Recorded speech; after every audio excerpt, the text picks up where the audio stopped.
Hi everyone. Today we're going to talk about the analytics feature and specifically talking about audience analytics. These audience data analytics are available for Facebook pages and Instagram businesses. Once you get to the analytic page, which you can access by using the social media dropdown and then choosing analytics, let's scroll all the way down until you see this here. This shows you a breakdown of your audience by gender and age. Here you can see your data set in chart form, and if you scroll down, you'll be able to see the metrics in data form. If you click this More button, you'll be able to see all the different rankings of the people that you reach in terms of gender and age. In this example, you can see that our biggest reach here is males between 25 and 34. Let's keep scrolling down and talk about the second audience metric, which is countries. This gives you a breakdown of your people's reached by country.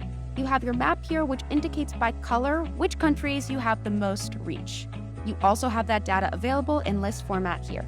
If you keep scrolling down, you'll be able to see our last audience metric, which is cities. Remember, this data is great to include in reports that you can share with your team members and clients and can help influence and guide your social media strategy.